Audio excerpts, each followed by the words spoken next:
السلام عليكم ورحمة الله وبركاته. اخواتي الكريمات، كي دايرين؟ لاباس عليكم؟ نتمنى تكونوا بخير وعلى خير وبصحة جيدة يا رب. معنا دابا البرد، وقيت الشريحة كتعرفوا بزاف، كيعانوا الدراري الصغار من القحبة، وفي نفس الوقت وقيت الشريحة هذه نستغلوها نديرو بها المربى وكندخلو في الاكلات ديالنا. اليوم جيت ان شاء الله نشارك معكم وصفتين به تيجيو رائعين. وصفة نديروه غير نيت مربى ونبقى ناكلوه. وصفة نديروها كعلاج للقحة الوليدات الصغار او الكبار، وهي راه غنية بزاف. غادي نحتاجو هنا الشريحة اللي غسلناها وكنحيدو منها دوك الحبات اللي كيكونوا فيها. وعندنا هنا الثومه كيما كتبقى على حسب كل واحد. هنا انا حيت ما عنديش الهشوار غادي نطحنها بالميكسور، ضروري ما نفورها واحد 5 دقائق. درت لها الثومه لتحت. الثومه كتبقى على حسب كل واحد، كل ما كثرنا الثومه احسن. انا حيت عندي كميه قليله ما كثرتش الثومه بزاف، وغنديرها الطفور كما قلت لكم تقريبا واحد 5 دقائق باش ما كيهبطوش لينا دوك الفوائد ديالها.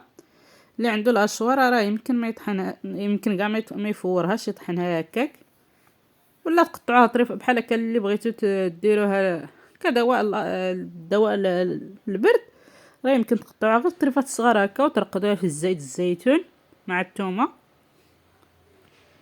من بعد ما تفورات ليا الزيت النص غادي نطحنو بلا ثومه، كنزيدو زيت الزيتون باش كيسهل ليا انا الطحين.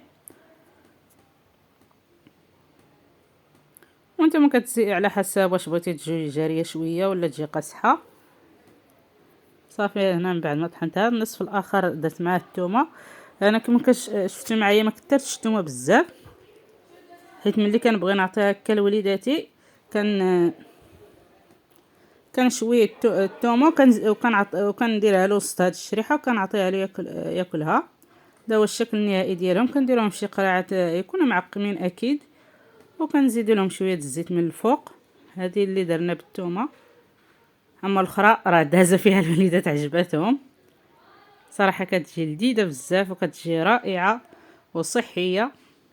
ان شاء الله تجربوها. وحتى اللي كيعاني من الحساسيه، واحد الصديقه ديالي قالت لي جربتها كتجي زعما لقات بها تتجي روعه.